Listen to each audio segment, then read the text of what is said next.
नमस्कार दोस्तों, स्वागत है आपका सेल्फ स्टडी पॉइंट के प्लेटफॉर्म पर। हमारा चैप्टर नंबर 2 चल रहा था क्लास 7 एनसीईआरटी एसएसटी का। उसका एक लेक्चर हम ऑलरेडी ले चुके थे। आज सेकंड लेक्चर जो है हम स्टार्ट कर रहे हैं।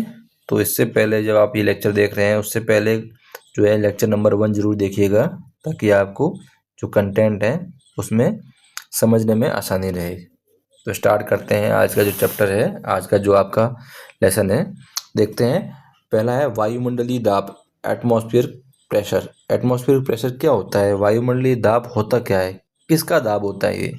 तो कहीं ना कहीं देखते हैं वायु के भार के द्वारा पृथ्वी की सतह पर लगाया गया दाब, मतलब वायु के द्वारा पृथ्वी पर जो दबाव लगाया जाता है उसको कहीं ना कहीं हम वायु दाब कहते हैं। बहुत ही सरल शब्दों में कह सकते हैं, ठीक है ना।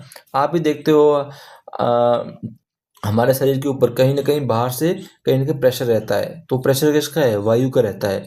तो सरल शब्दों में देखते हैं परिभाषा, वायु के भार द्वारा पृथ्वी की सतह पर लगाया जाने वाला दाब कहीं ना कहीं वायु दाब कहलाता है। बहुत सरल शब्दों में है, आपको अच्छे समझना है वायु दाब होता क्या है। अब जैसे देखते हैं हम कि वायु दाब में भी क्या है कि स्थान और क्षेत्र पर निर्भर करता है कि वायु दाब कहाँ कम होगा कहाँ अधिक होगा। स्थान या क्षेत्र, जैसे में जिस क्षेत्रों में आप स्थान बदलेंगे, किसी प्लेन क्षेत्र से पहाड़ी क्षेत्र की ओर या पहाड़ी क्षेत्र से प्लेन क्षेत्र की ओर या तट समुद्री तट क्षेत्र की ओर जाएंगे तो कहीं ना कहीं वायु दाब में भिन्नता पाई जाती है। क्षेत्र बदलने में भी कहीं ना कहीं उसमें आपके ऊपर भिन्नता जो है वो नजर आएगी आपको, ठीक है ना। तो ये आपको ध्यान रखना है। हमारे शरीर के ऊपर भी तापमान और वर्षा जो है उसका प्रभाव रहता है। तापमान कहीं ना कहीं हमारे शरीर पर प्रभाव डालता है, वैसे ही हमारा जो है शरीर है इसके ऊपर कहीं ना कहीं वायु दाब भी प्रभाव डालता है। ये चीज़ें आपको ध्यान रखनी है। देखते हैं ऊंचाई के साथ इसका क्या संबंध पाया जाता है। वायु दाब का ऊंचाई के साथ में क्या संबंध है, बहुत इंपॉर्टेंट है। एल्टीट्यूड का वायु दाब के साथ में क्या संबंध है। सबसे अधिक जो वायु दाब पाया जाता है वो सी लेवल या समुद्र पर वायु दाब सर्वाधिक पाया जाता है। ये आपको बहुत चीज़ ध्यान रखना है, समुद्र तल पर या सी लेवल पर हमारा वायु दाब सर्वाधिक पाया जाता है। आप समुद्र पे जाओगे ना तो आपको वहाँ पर जो वायु दाब है वह जो है कहीं ना कहीं अधिक पाया जाएगा उसकी तुलना में आप यदि किसी प्लेन एरिया में जाओगे, ठीक है ना। ये चीज़ें, और जैसे जैसे हम ऊंचाई की ओर बढ़ते हैं तो कहीं ना कहीं वायु क्या होती है, हल्की या विरल हो जाती है और वायु दाब कम होता जाता है। अर्थात आप जैसे धरातल से ऊपर जाओगे, ऊंचाई की ओर जाओगे, वायु दाब की जो है दर है या वायु दाब है जो है घटता जाएगा, ठीक है ना। आप यदि किसी पहाड़ी क्षेत्र पर खड़े हो वहाँ का वायु दाब और आप किसी समुद्र तल पर या किसी मैदान में खड़े हो उसके वायु दाब में बहुत भिन्नता पाई जाती है। जैसे जैसे आप सतह से धरातल से ऊपर जाओगे वायु दाब में जो है कमी पाई जाती है। वायु क्या है, हल्की हो जाती है, वायु विरल हो जाती है, इसलिए वायु दाब भी कम हो जाता है। ये चीज़ आपको विशेष रूप से ध्यान देनी है। आपने ये भी देखा होगा कभी कभी आप क्या है, जिस ऊंचाई पर जाते हो तो आपको सांस लेने में समस्या आती है। पहाड़ी क्षेत्रों में जाते हो तो सांस लेने में समस्या आती है। कहीं ना कहीं आपके जो फेफड़े हैं उसमें क्या है, ऑक्सीजन की जो मात्रा है वो घट जाती है। इस कारण कहीं ना कहीं आपको सांस लेने में समस्या आती है। तो ये चीज़ें आपको ध्यान रखनी है कि जैसे जैसे हम धरातल से ऊपर जाएंगे, सतह से ऊपर जाएंगे, वहाँ पर ऑक्सीजन का लेवल भी कम हो जाता है। ऑक्सीजन लेवल क्या हो जाता है, कम हो जाता है। इसीलिए आपको वहाँ पे क्या होगी, सांस लेने में समस्या आएगी। आप देखते हो जितने भी आपके आपके पर्वतारोही है जो पर्वतों पर चढ़ते हैं वो हमेशा अपने साथ में क्या ले जाते हैं, ऑक्सीजन के सिलेंडर लेके जाते हैं, ताकि क्या हो, उनको वहाँ पर सांस लेने में कोई समस्या नहीं आए। क्योंकि जब ऑक्सीजन का लेवल कम होगा तो कहीं ना कहीं आपको सांस लेने में समस्या आएगी। और ऑक्सीजन क्या है, धरातल से जैसे जैसे ऊपर जाएंगे ऑक्सीजन का लेवल है कम होता जाता है। ये चीज़ आपको थोड़ा ध्यान देनी है। देखते हैं मानव शरीर पर इसका क्या प्रभाव पड़ता है। ऊंचाई पर या पहाड़ों पर ऑक्सीजन की मात्रा घट जाती है और हमारे जो रक्त है, ब्लड में ऑक्सीजन कम होने लगता है और शरीर को अधिक परिश्रम करना पड़ता है। क्योंकि हमारे शरीर में जब ऑक्सीजन कम होगा तो कहीं ना कहीं हमको हमारे शरीर को ऑक्सीजन की जो है नीड अधिक होती है। तो उसके लिए हमको क्या करना पड़ेगा, अधिक संघर्ष करना पड़ेगा। और इससे क्या होगा, हमारा सांस फूलेगा, चक्कर आएंगे और थकावट महसूस होगी। आप किसी भी पहाड़ी क्षेत्र पर या ऊंचाई वाले स्थान पर जाओगे तो आपको ये सारी चीज़ें अपने आप अनुभव होगी, आप खुद अनुभव कर पाओगे इन चीज़ों को, ठीक है ना। कभी आप जाइएगा ऊंचे स्थानों पर तो आपको वहाँ पर ये चीज़ें आराम से आप उस चीज़ को अनुभव कर सकते हैं। उदाहरण के लिए यदि आप लद्दाख के खारदुंगला दर्रा में जो है दर्रा है वहाँ पर जाओगे तो कहीं ना कहीं वहाँ वायु दाब देखिएगा आप 650 मिलीबार हो जाता है। इसकी ऊंचाई कितनी है? लमसम आपकी 5600 से 18,000 5600 मीटर या 18,380 फीट है, मतलब लमसम 5.5 किलोमीटर है। ये दर्रा जो है आपका धरातल से खारदुंगला जो लद्दाख का दर्रा है वो 550 मीटर ऊंचा है और वहाँ पर आपका वायुदाब कितना है? 650 मिलीबार है। 650 मिलीबार जो है वायुदाब है। और यदि हम सामान्य समुद्र पर बात करें कि सामान्य समुद्र पर कितना वायुदाब होता है या कितना मिलीबार वायुदाब होता है, तो समुद्र पर सामान्यतः 1013 मिलीबार होता है। तो मतलब कहीं ना कहीं देखिए इससे बिल्कुल आधा हो गया है। और सामान्य 1000 के यदि नीचे जाता है आपका वायुदाब तो उसमें कहीं ना कहीं आपको सांस लेने में और इस प्रकार की समस्या आती है। तो ये तो आप देख लीजिए जो आपका खारदुंग दर्रा है यहाँ पर तो 650 मिलीबार ही वायुदाब पाया जाता है। तो बड़ी विकट समस्या रहती है इस क्षेत्र में, क्योंकि यहाँ पर वायुदाब इतना कम होने के कारण वहाँ पर लोगों को सांस लेने में बड़ी समस्या आती है। ये चीज़ आपको ध्यान देना है। इसके साथ में देखते हैं वायुमंडलीय दाब जो है, जो मैदान है या तट है वहाँ पर हमेशा अधिक रहता है, ठीक है ना।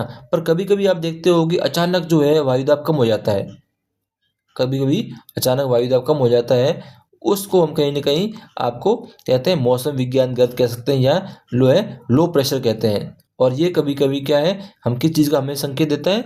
अचानक वायुदाब का होना कहीं ना कहीं हम इस चीज़ का संकेत देता है कि वहाँ पर क्या हो रहा है, एकदम तूफान भी आ सकता है और वहाँ पर कोई चक्रवात भी आ सकता है। मतलब किसी क्षेत्र के अंदर यदि अचानक से कोई वायुदाब कम हो जाए तो आप मान के चलिए वहाँ पर कोई सी प्रकार की कोई तेज हवा आएगी या कोई चक्रवात आएगा या इस प्रकार की कोई गतिविधि घटेगी। ये एक लक्षण होता है।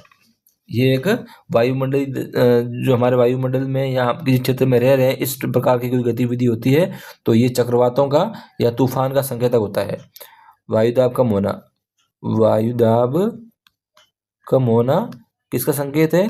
या तो है चक्रवात का या आपका तूफान का संकेतक है। ये आपको थोड़ा विशेष रूप से ध्यान देना है। इसी के साथ तो हमको ये ध्यान रखना है कि बेसिकली एक आपको फोटो दे रखा है, राइट साइड में देखिए, ये क्षेत्र फोटो दे रखा है आपका कहीं ना कहीं आपका मैदानी क्षेत्र या कह सकते हैं, और ये आपका कहीं ना कहीं पर्वत के ऊपरी भाग का। तो इसमें देखिए जो नीचे का क्षेत्र है, मैदानी क्षेत्र है, कहीं ना कहीं वहाँ पर क्या है, वायुदाब उच्च पाया जाता है। देखिए आप हवा का जो है घनत्व है, वायु का घनत्व अधिक है। इसी प्रकार से यदि पहाड़ी क्षेत्र में देखोगे तो वहाँ पर आपको वायु का घनत्व कम होगा, वहाँ पर निम्न दाब पाया जाएगा। तो ये भी आपको ध्यान रखना है, उच्च वायु दाब और निम्न दाब। और ऊपर जैसे जाओगे वायु ठंडी होती है और वायु ठंडी हो रही है तो कहीं ना कहीं ये आपको निम्न वायु दाब के बारे में बता रहा है। और वैसे आप धरातल के पास रहोगे तो वहाँ पर कहीं ना कहीं उच्च वायु दाब है और ये कहीं ना कहीं गर्म हवा का आपको बता रहा है। ये चीज़ें आपको ध्यान रखनी है विशेष रूप से। जैसे जैसे धरातल, आपको बस इतना ध्यान रखना है, जैसे धरातल से ऊपर जाएंगे वायुदाब क्या होगा, कम होगा, और धरातल या समुद्र के नियर बाई वायुदाब उच्च पाया जाता है। इस चीज़ को आपको अच्छे से दिमाग में बैठा के रखना है। और ये खारदुंग ला ये दर्रा है, ये बहुत इंपॉर्टेंट है, एग्जाम में बहुत पूछता है कि दर्रा कौन से जगह है, तो ये लद्दाख में है खारदुंगला दर्रा, ठीक है ना। ये चीज़ें आपको थोड़ा सा ध्यान रखनी है। आगे फैक्ट पे नजर डालते हैं कि जो वायुदाब है उसको मापने के कुछ उपकरण होते हैं, कि उपकरण कौन कौन से हैं इसको आप देखते हैं। वायुदाब मापने के लिए बेसिकली हम बैरोमीटर का उपयोग करते हैं, ये भी इम्पोर्टेंट है। बैरोमीटर के द्वारा हम वायुदाब को मापते हैं और इसकी जो इकाई होती है वो मिलीबार होती है। कौन सी इकाई होती है? वो मिलीबार में कहीं ना कहीं वायुदाब को मापा जाता है, ठीक है ना, ध्यान है। और मानक जो दाब है समुद्र तल पर सामान्य 1013 मिलीबार पाया जाता है, ठीक है ना। और निम्न वायुदाब 1000 से कम है जो है निम्न वायुदाब का संकेत होता है, ठीक है ना। और ये क्या है, कहीं ना कहीं चक्रवात या तूफान का आने का संकेत होता है। इसको हम कहीं ना कहीं गर्त के रूप में जानते हैं। ये दो चीज़ें आपको विशेष रूप से ध्यान रखनी है, ठीक है ना। बेसिकली आपसे पूछे एग्जाम में कि समुद्र पर सामान्यतः कितना वायुदाब पाया जाता है, तो 1013 जो मिलीबार है ये लमसम इतना समुद्र पर वायुदाब पाया जाता है। और यदि 1000 से कम मिलीबार वायुदाब है तो ये कहीं ना कहीं निम्न दाब का क्षेत्र है, और जहाँ कहीं ना कहीं चक्रवात या तूफान के बनने का कारण हो सकता है। इसको कहीं ना कहीं गर्त के रूप में जानते हैं। ये चीज़ें भी आपको कहीं ना कहीं थोड़ा आपको दिमाग में रखना है कि सामान्य समुद्र पे कितना वायुदाब होता है और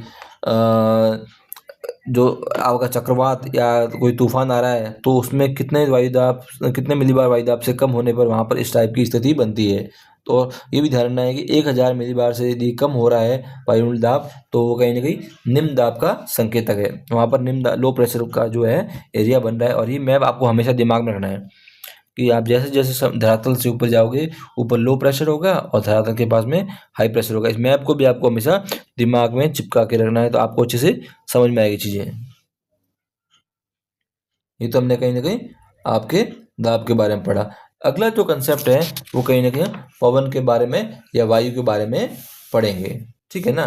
तो ये पवन चलती कैसे है? आपने सुना होगा कि हवाएं चल रही है, तो हवाएं चलती कैसे, क्या क्या कारक है, कौन कौन से कारक है जिसके कारण हवाएं चलती है। तो पवन चलने के पीछे क्या क्या फैक्टर हैं देखते हैं। विंड होती क्या है बेसिकली, मतलब उच्च वायुदाब से निम्न वायुदाब की ओर की ओर हवा जो वायु की गति होती है उसको कहीं ना कहीं पवन कहते हैं। बहुत इजी कंसेप्ट है। हाई प्रेशर से लो प्रेशर की ओर जो वायु की गति होती है उसको हम पवन कहते हैं। क्या कहते हैं? पवन कहते हैं। बहुत साधारण शब्दों में ये चीज़ आपको ध्यान रखनी है। इस पर लाइन कही देखिए, मैंने आपको लिख भी रखा है। उच्च वायुदाब हाई प्रेशर क्षेत्र से निम्न वायुदाब लो प्रेशर क्षेत्र की ओर वायु की गति, किसी गति? वायु की गति। ये आपको ध्यान रखना है, वायु की गति कहाँ से? High pressure to low pressure. ये क्या हो जाएगी? आपकी पवन कहलाएगी, ठीक है ना। ये आपको ध्यान रखना है। और जब ये पवन है, इसके दो मुख्य कारक कौन से हैं? पवन के दो मुख्य कारक, एक तो हो जाएगी आपकी गति और एक हो जाएगी दिशा। आपसे एग्जाम में पूछेगा पक्का कि पवन के दो कारक कौन से होते हैं। एक तो उसकी स्पीड, कितनी स्पीड से चल रही है और किस डायरेक्शन से आ रही है, किस डायरेक्शन से आ रही है और किस स्पीड से चल रही है। ये कहीं ना कहीं पवन का वर्णन करते हैं। तब इन चीज़ों का ध्यान रखते हैं। हम बोलते हैं ना कि पवन चल रही है, पवन चल रही है इतनी स्पीड से, फिर किस दिशा से आ रही है, कि उत्तर से आ रही है, कि पूर्व से आ रही है, पश्चिम से आ रही है। तो गति और दिशा दोनों को शामिल जरूर करना होता है, गति और दिशा। एक तो आपको जब पवन की परिभाषा दो तो उसमें गति होनी चाहिए और दूसरी दिशा होनी चाहिए। ये दोनों चीज़ें आपकी विशेष रूप से उसके अंदर होगी, तब कहीं ना कहीं आप पवन की एक संपूर्ण परिभाषा है उसको बता पाओगे। और पवन हमेशा high pressure to low pressure चलती है, इस चीज़ का भी आपको विशेष रूप से ध्यान देना है। इसका महत्व क्या है? महत्व क्या है? पवन कहीं ना कहीं मौसम का एक महत्वपूर्ण तत्व है। मौसम का क्या है? एक महत्वपूर्ण तत्व है। मौसम का हम जैसे पूर्वानुमान लगाने में और इसकी गति है और दिशा जो है महत्वपूर्ण भूमिका निभाती है। मौसम का हम कोई पूर्वानुमान लगा रहे हैं, मतलब अभी आगे मौसम कैसा रहेगा इसके बारे में यदि हम सोचते हैं ना, तो इसमें इसकी जो वायु की गति है, हवा कितनी तेज चल रही है और किस दिशा से आ रही है, उसके आधार पर हम कहीं ना कहीं इस मौसम का पूर्वानुमान लगाते हैं। तो इसका महत्व भी है। देखते हैं महत्व क्या है। मौसम का पूर्वानुमान लगाना, विमानन, नौकायन, कृषि में सहायक, ये सभी कहीं ना कहीं हमारे इसमें महत्व या इसका महत्व हमारे इन क्षेत्रों में रहता है। किसका? पवन का रहता है। ये आपको ध्यान रखना है। साथ में मिट्टी में नमी सूखने की दर को प्रभावित करती है। हवाओं की दिशा कहीं ना कहीं जिस जिस क्षेत्र से हवाएं आ रही है उस क्षेत्र या जिस दिशा से हवाएं आ रही है तो जिस क्षेत्र में प्रभावित हो रही है वहाँ पर कहीं ना कहीं इसके द्वारा जो वहाँ की मृदा है इसकी नमी को सोखने में भी हवा का एक बहुत बड़ा योगदान रहता है। कृषक भी पवन की दिशा का प्रयोग करता है और आने वाली क्या करता है? वर्षा का दिशा का जो वर्षा है उसका भी क्या है? दिशा का अनुमान लगाने के लिए भी करता है। वर्षा आ रही है, वर्षा आएगी तो वो हवा किस दिशा से आ रही है उसके बेस पर कहीं ना कहीं वो वर्षा का अनुमान भी लगाता है। आप देखते हो गाँव में किसान होते हैं ना, वो कहीं ना कहीं हवाओं की दिशाओं के आधार पर होने वाले जलवायु के परिवर्तन का भी क्या कर लेते हैं? अनुमान लगा लेते हैं। तो उनके पास कोई यंत्र नहीं होता है, वो सिर्फ हवाओं की दिशाओं का आधार लेके ही इस प्रकार की जो चीज़ों को करते हैं। ये आपको विशेष रूप से ध्यान देना है। अब देखते हैं इसके अंदर मापन उपकरण, जो ये आपकी हवा है या विंड है, इसको मापने के भी कुछ उपकरण होते हैं। इसको भी आपको विशेष रूप से ध्यान देना है कि कौन कौन से उपकरण हैं वो इसमें उपयोग लिए जाते हैं। तो हमने विशेष रूप से दो है, एक विंड वेन वाक दिक् सूचक और पवन वेगी एनेमोमीटर जो है, इन दोनों का हमने इसमें रखा है। तो आप देखिए ऊपर फोटो दे रखा है आपको इस टाइप का। यदि कभी आप एयरपोर्ट पे जाओगे ना तो आपको इस टाइप का जो सिंबल है, इस टाइप का जो है एयरपोर्ट पे आपको मिलेगा। इसको कहते हैं वाक दिक् सूचक। ये आपको विशेष रूप से कहाँ मिलेगा? एयरपोर्ट पर। ठीक है ना। और ये मिलेगा आपका पवन वेगी, ये भी कहीं ना कहीं आपको दिशा का जो है हवा की दिशा किस साइड से आ रही है उसके बारे में संकेत देता है। तो आपको विशेष रूप से एग्जाम में ये पूछ सकता है कि विंड वेन और एनीमोमीटर का क्या काम है। तो कहीं ना कहीं वायु की दिशा को, वायु की गति को मापने के लिए कहीं ना कहीं इन उपकरणों का उपयोग किया जाता है। तो देखते हैं मेरा वात दिक् सूचक पवन की दिशा बताता है, पवन किस साइड से आ रही है, कि किस दिशा से आ रही है, क्या गति है उसके बारे में।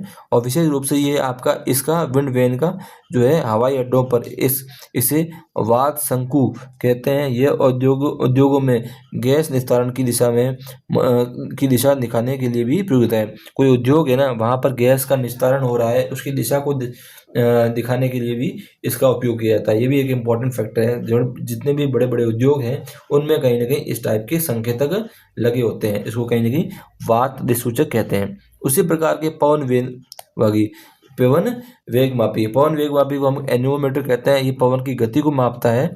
इसमें बेसिकली 3-4 जो है धातु के प्याले लगे हुए हैं और जो हवा आती है उससे घूमते हैं, और इसकी जो इकाई होती है ये होती है किलोमीटर प्रति घंटा। ये आपको विशेष रूप से ध्यान रखना है।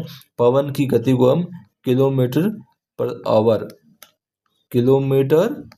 आवर के रूप में मापते हैं। ये चीज़ आपको विशेष रूप से ध्यान होनी चाहिए कि हवाएं चल रही है वो कितनी गति से चल रही है, ये आपको ध्यान देना है जी। आगे देखते हैं। अगला जो कंसेप्ट है वो है कंसेप्ट आपका आर्द्रता, इसको हम ह्यूमिडिटी कहते हैं।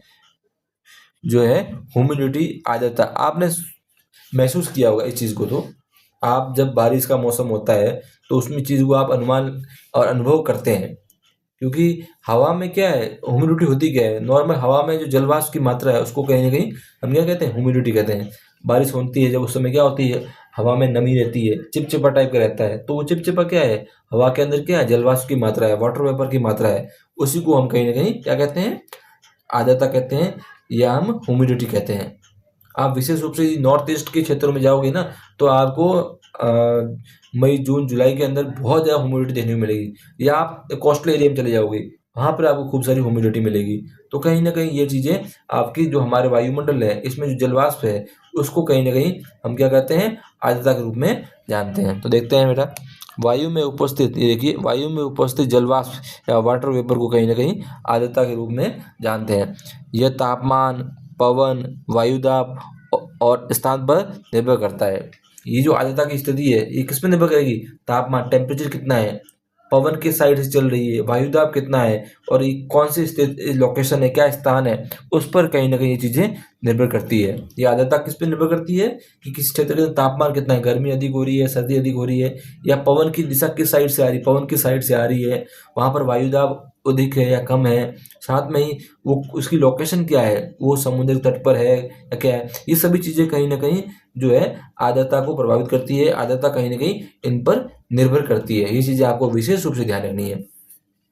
कंसेप्ट क्या है, इसकी अवधारणा क्या है, गर्म वायु में जलवाष्प धारण करने की क्षमता ठंडी वायु की तुलना में अधिक होती है। बहुत इंपॉर्टेंट है, जो गर्म वायु होगी वो हमेशा अधिक जलवाष्प को धारण करेगी, वो हमेशा क्या करेगी, अधिक जलवाष्प को धारण करने की क्षमता रखती है तुलनात्मक रूप से ठंडी की तुलना में। ठंडी वायु क्या है कि गर्म वायु की तुलना में जलवाष्प को धारण करने की क्षमता कम रखती है। इसीलिए आप ध्यान रखना है कि हमेशा जितनी भी आपकी गर्म वायु होती है उनमें जलवाष्प धारण करने की क्षमता ठंडी वायु की तुलना में अधिक होती है। इस चीज़ को आपको विशेष रूप से ध्यान रखना है, ठीक है ना, इस चीज़ आपको ध्यान रखना है।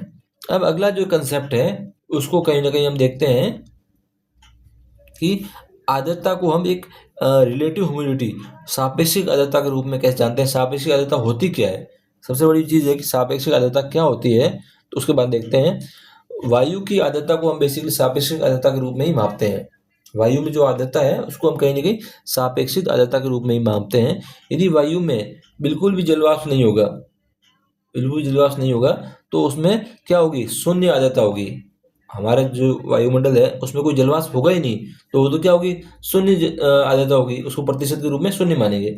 जबकि जलवाष्प से क्या होगी, संतृप्त वायु में सापेक्षिक आर्द्रता 100% हो जाती है। और यदि कोई वायु है उसके अंदर क्या है, जलवाष्प 100% है, तो वो कहीं ना कहीं कैसी होगी, संतृप्त वायु होगी, क्योंकि उसके अंदर क्या है, जितनी क्षमता उस वायु के अंदर जलवाष्प धारण करने की है उतनी उसके अंदर है जो आपकी आर्द्रता, तो उसको हम क्या कहेंगे, आपकी संतृप्त वायु कहेंगे, क्योंकि उसकी क्षमता जितनी थी उतनी तो उसके अंदर क्या है, जलवाष्प है। तो 100% बोल दिया हमने कि इस वायु के अंदर 100% जलवाष्प है, तो ये क्या है, पूरी आपकी संतृप्त वायु है। तो ये बेसिकली कहीं ना कहीं आपको चीज़ समझनी है, ये चीज़ें इंपॉर्टेंट। पहली बात तो आपको समझना है कि जितनी आपकी वायु के अंदर जलवाष्प धारण करने की क्षमता है और उसकी तुलना में कितनी उपस्थित है, उसको कहीं ना कहीं सापेक्ष आर्द्रता कहते हैं, बिल्कुल साधारण शब्दों में। मान के चलिए एक हवा के अंदर आपकी जलवाष्प धारण करने की क्षमता 100% है, उसमें से अभी 20% उपस्थित है, तो कहीं ना कहीं 20% जो है वो आपकी सापेक्ष आर्द्रता कहलाएगी। ये आपको ध्यान रखना है, ठीक है ना, व्यावहारिक रूप से। और एक चीज़ आपको ये भी ध्यान रखना है कि आर्द्रता का कहीं ना कहीं हमारी जो वायुमंडल में जलवाष्प है उससे बिल्कुल प्रत्यक्ष संबंध पाया जाता है। ये चीज़ आपको ध्यान रखना है। देखते हैं थोड़ा कंसेप्ट आगे। सापेक्षिक आर्द्रता, रिलेटिव ह्यूमिडिटी। वायु की आर्द्रता को सापेक्षिक आर्द्रता में मापते हैं, बहुत इंपॉर्टेंट फैक्ट है। वायु की आर्द्रता को हम हमेशा सापेक्षिक आर्द्रता के रूप में मापते हैं। कभी भी मापन करना हो वायु की आर्द्रता तो किस में मापेंगे, सापेक्षिक आर्द्रता, और इसको हमेशा परसेंटेज में, प्रतिशत में मापते हैं। शून्य आर्द्रता, वायु में बिल्कुल जलवाष्प नहीं होना, प्राकृतिक रूप से ये संभव ही नहीं है। मतलब आप बोल दोगे कि हमारे वायुमंडल के अंदर बिल्कुल, वायु के अंदर कोई जलवाष्प है ही नहीं, ये तो बिल्कुल पॉसिबल ही नहीं है। भले 0.1%, 2%, 4%, 20%, 30% जलवाष्प तो रहेगा ही रहेगा। तो कहीं ना कहीं शून्य आर्द्रता तो संभव ही नहीं है वायु के अंदर होना, ये आप चीज़ें ध्यान रखना है। ये तो रहेगा कि बोला यदि वायु के अंदर क्या है, 0% जो है जलवाष्प है, वो तो कहीं ना कहीं आपकी शून्य आर्द्रता होगी। और संतृप्त वायु क्या होगी, सैचुरेटेड वायु क्या होगी, यदि वायु अब और अधिक जलवाष्प धारण करने की क्षमता नहीं रख सकती है। मतलब यदि 100%, यदि क्षमता ही इसकी 100% है और 100% उसके पास आ गई है, तो उससे ऊपर वो कैसे जलवाष्प धारण कर पाएगी। तो मतलब जितनी उसकी कैपेसिटी है उतनी उसके अंदर यदि वायु है तो वो हो जाएगी आपकी संतृप्त वायु, सैचुरेटेड आपकी एयर हो जाएगी। ठीक है ना, बहुत अच्छा कंसेप्ट है, समझिएगा, बहुत इंपॉर्टेंट भी है और आपको समझना भी है। संतृप्त वायु मतलब क्या हो जाएगी, जितनी उसकी क्षमता है, क्षमता कितनी होगी, 100% क्षमता है और उसके अंदर उतनी ही जलवाष्प अभी मौजूद है, तो वो हो जाएगी आपकी संतृप्त वायु, सैचुरेटेड वायु। ठीक है ना, ये आपको विशेष रूप से ध्यान रखना है। अब नॉर्मल देखते हैं कि सामान्य कंडीशन, कुछ चीज़ें देखते हैं कि शुष्क मौसम कब होता है। हम कैसे कह सकते हैं कि इनकी परिभाषा वाली शब्दावली में कि शुष्क मौसम आपको कैसे, आप किसी को शुष्क मौसम कैसे कहोगे। तो यदि आपके वायुमंडल के अंदर यदि जलवाष्प में या आर्द्रता जो है 20 से 40% है, तो वहाँ का मौसम कैसा है, आपका शुष्क मौसम है। ठीक है ना, और वैसे ही आपके वायुमंडल के अंदर यदि आर्द्रता सापेक्षिक आर्द्रता या आर्द्रता आपका 60 से 80% है, तो वो कहीं ना कहीं आपका आर्द्र मौसम कहेगा। तो ये आपको थोड़ा ध्यान रखना है कि आर्द्रता की मात्रा के आधार पर या सापेक्ष आर्द्रता की मात्रा के आधार पर आप किसी मौसम को शुष्क या आर्द्र मौसम के रूप में जान सकते हो। शुष्क मौसम कौन सा होगा, जिसमें 20 से 40 हो, और आर्द्र कौन सा होगा, 40 से 60 हो, जिसके अंदर इतनी जलवाष्प मौजूद हो। ये चीज़ें आपको विशेष रूप से ध्यान देनी है। एक आपको एक टर्म दे रखी साइड में, पूर्वानुमान। पूर्वानुमान क्या होता है, मतलब किसी चीज़ के बारे में पहले से अनुमान लगाना। जैसे आप हवाओं का दिशा देख के, आर्द्रता देख के, मौसम को देख के बारिश का अनुमान लगा लेते हो, तो उसी प्रकार किसी भी चीज़ का पहले पूर्व अनुमान लगाना, किसी चीज़ के बारे में, उसको हम कहते हैं पूर्वानुमान कहते हैं। ठीक है, पहले से अनुमान लगाना, पता लगाना, जैसे मौसम के विषय में, ये पूर्वानुमान कहलाता है। एक आगे फैक्ट और दे रखा है, यदि दिल्ली में आर्द्रता 52% है, कोच्चि में 44% है, तो दोनों स्थानों में से कहाँ गीले कपड़े जल्दी से सूखने की संभावना है। ये आपको कमेंट करके बताना है कि दोनों में कहाँ पर जल्दी सूखेंगे। एक स्थान पर आर्द्रता 52% है, एक में आर्द्रता 84% है, तो कहीं पर कपड़े सुखा रहे हैं तो जल्दी कहाँ सूखेंगे, ये आपको कमेंट करके जरूर बताना। जो मैंने आपको कंसेप्ट समझाया है ना, यदि आप कंसेप्ट अच्छे से समझे हैं तो आप इसका आंसर अवश्य कर पाएंगे। कमेंट बॉक्स में आपको कमेंट करके बताना है। ठीक है ना, ये चीज़ आपको ध्यान देना है।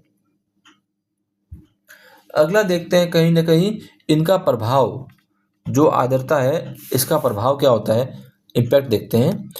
उच्च आर्द्रता, हाई ह्यूमिडिटी, ये पसीना नहीं सुखाती है, चिपचिपा महसूस कराती है और कपड़े सूखने में देरी करती है, क्योंकि वायु पहले से क्या है, संतृप्त है, सैचुरेटेड है, वाष्पीकरण धीमा होगा। बहुत इंपॉर्टेंट फैक्ट है भाई। आप मान के चलिए कोई वायु है, उसके अंदर यदि पहले से आर्द्रता पर्याप्त मात्रा में है, तो और उसको धारण करने में क्या आएगी, समस्या आएगी। तो ये चीज़ें आपको ध्यान रखनी है। जैसे कुछ उदाहरण दे रखा है आपको, देखिए तटीय क्षेत्र विशेष रूप से कोची मुंबई में आर्द्रता मैदानों की तुलना में दिल्ली से अधिक पाई जाती है, जैसे जयपुर दिल्ली की तुलना में।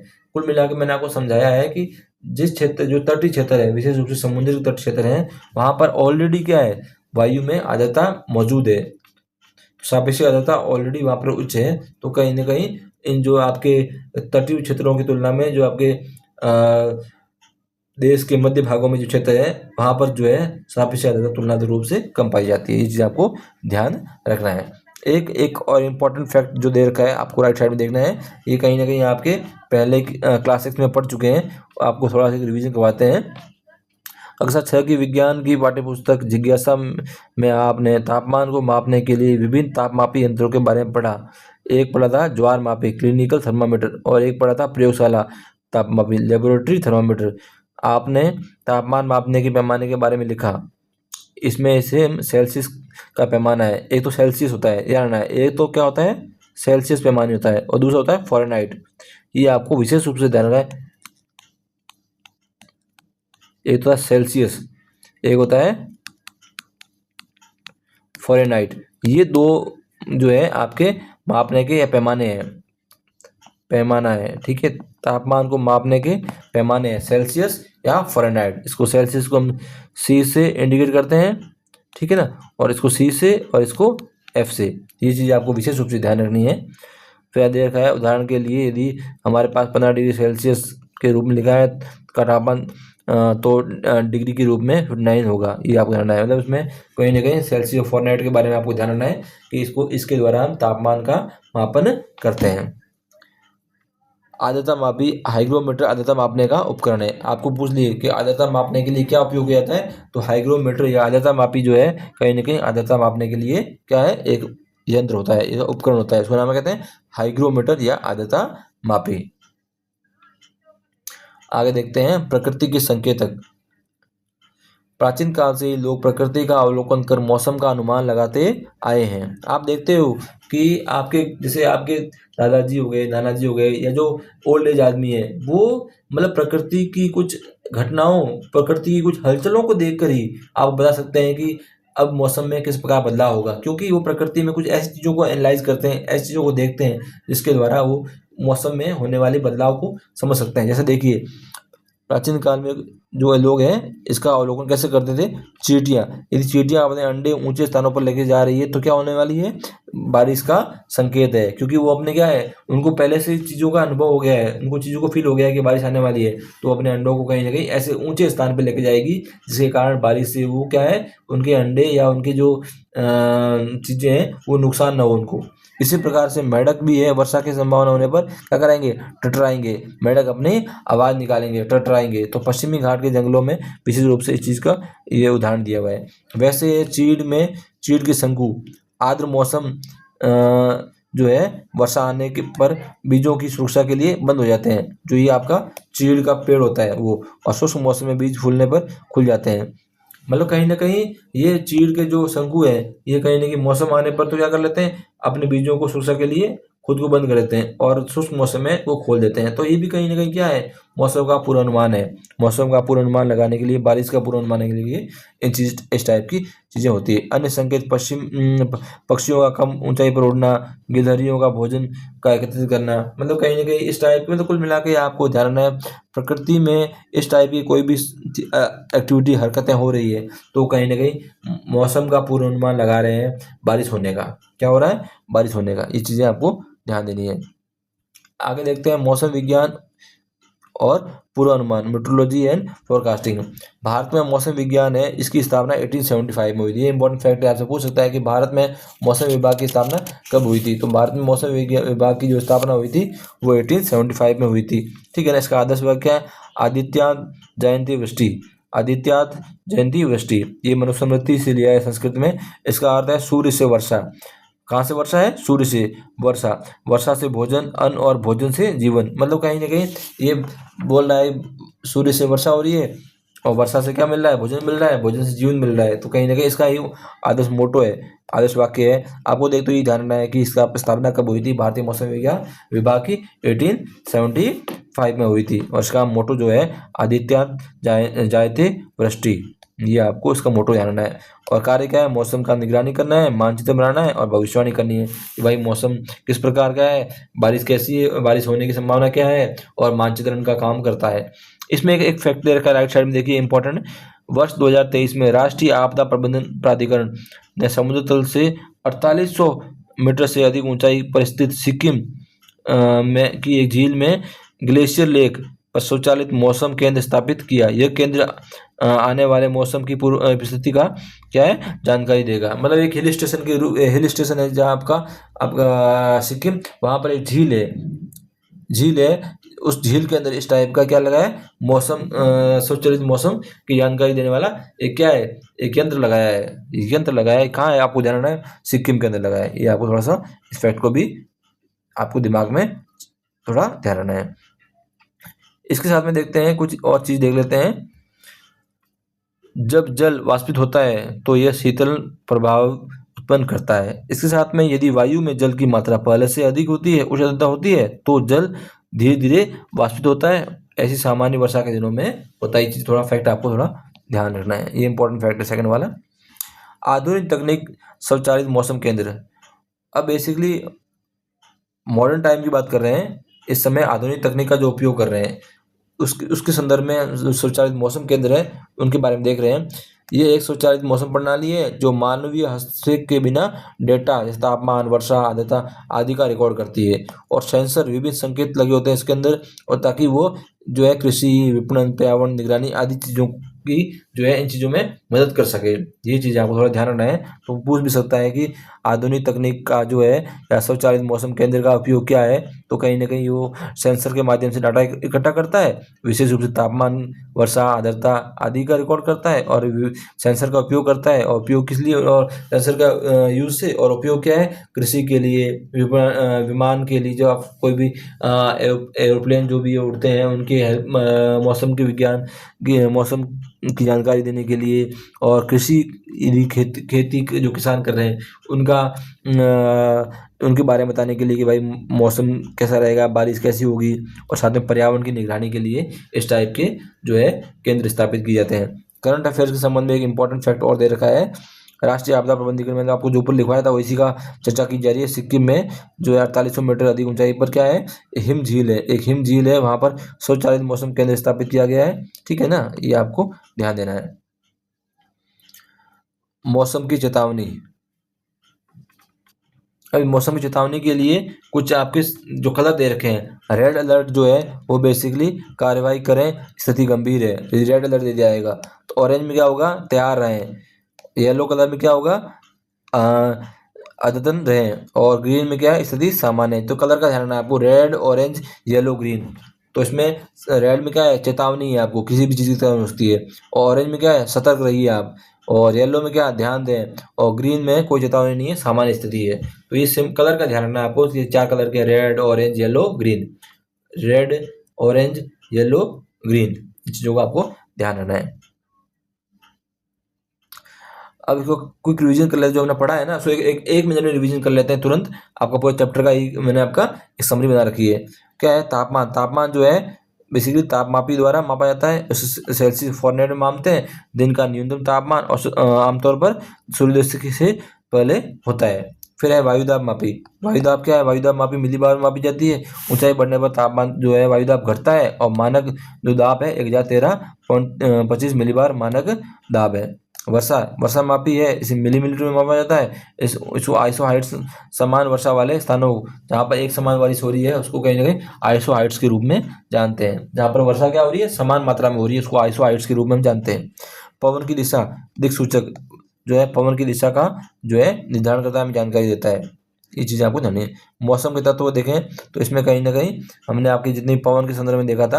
और पवन के बाद में देखते हैं आपकी आर्द्रता, इसको हाइग्रोमीटर में मापते हैं। आर्द्रता जो है 100% आर्द्रता है, तो कहीं ना कहीं 100% यदि हवा में जलवाष्प है, वो आर्द्र मौसम है, वो कहीं ना कहीं औशांक बिंदु पहुंच गया है। ये चीज़ आपको ध्यान देनी है। उसको हाइग्रोमीटर में मापते हैं। पवन की दिशा है एनीमोमीटर में, पवन की दिशा एनीमोमीटर, आर्द्रता को हाइग्रोमीटर में मापते हैं। तो इसमें लास्ट के कुछ एग्जामों में इससे हमने कुछ क्वेश्चन पूछे गए हैं, उसके बारे में चर्चा कर लेते हैं कि ताप ह्रास दर क्या होती है? तो क्षोभ मंडल में ऊंचाई के बढ़ने के साथ तापमान जो घटता है उसको कहीं ना कहीं ताप ह्रास दर कहते हैं। जैसे जैसे हम धरातल से ऊपर जाएंगे तो आपका वायु दाब तो कम होगा होगा, उसके साथ में क्या होगा, तापमान भी कम होगा, तो उसको हम कहते हैं जो है ताप ह्रास दर या लेफ्ट कहते हैं। और प्रति किलोमीटर पर जो है लमसम आपका 6.5 डिग्री सेल्सियस तापमान कम रहता है। 1 किलोमीटर जाओगे तो आपको 6.5 डिग्री सेल्सियस तापमान कम मिलेगा। ये चीज़ आपको ध्यान रखनी है। ये तो पूछते हैं एग्जाम, बहुत बार पूछते हैं।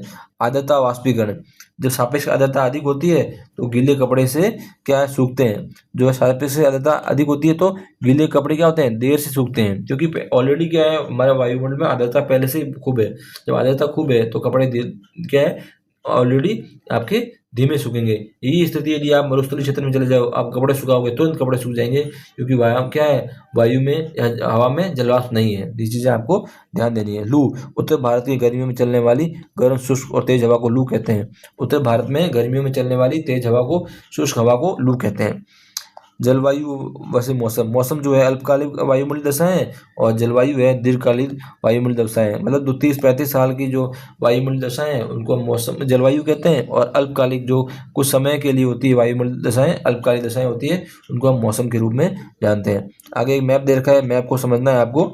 ये मैप दे रखा है आपको मैंने आगे, इस मैप को देखिएगा आप, और इसमें मैंने आपको जैसे आपको सिंबल दिखाए थे ना पहले, ऑरेंज, रेड, ग्रीन, येलो, तो उन संकेतों के माध्यम से आप इस क्षेत्र की स्थिति को जान सकते हैं कि कहाँ पर मौसम की चेतावनी किस प्रकार की जो मौसम विभाग ने दे रखी है। तो ये चीज़ें आपको कहीं ना कहीं समझनी है। तो हम इस चैप्टर को हमने जो है बेसिकली हमें नोट्स जो है, ये नोट्स जो है मैंने आपको कंप्लीट एनसीईआरटी के नोट्स मैंने जो है एक गाइड की फॉर्म में, एक एग्जाम के ओरिएंटेड जो कंटेंट है वो बिल्कुल तैयार करके आपके लिए तैयार किया है। उसी कंटेंट से मैं आपको पढ़ाने का प्रयास कर रहा हूँ, और बहुत ही शानदार कंटेंट है आपके लिए। अब मान के चलिए जो स्टूडेंट्स इस कंटेंट को 2-3 बार देख लेगा तो स्कूल के एग्जाम में तो वो करेगा ही करेगा बहुत अच्छा, और साथ में कॉम्पिटिटिव एग्जाम के लिए, फ्यूचर के लिए, उसके लिए बिल्कुल एकदम नींव तैयार हो जाएगी अभी सही। ठीक है ना। तो इसको आप कंटिन्यू देखिएगा सीरीज को, हम आपको पूरी न्यू एनसीईआरटी का कंटेंट है अवेलेबल कराएंगे, और बेहतरीन कंटेंट अवेलेबल कराएंगे, इसमें कोई शक नहीं है।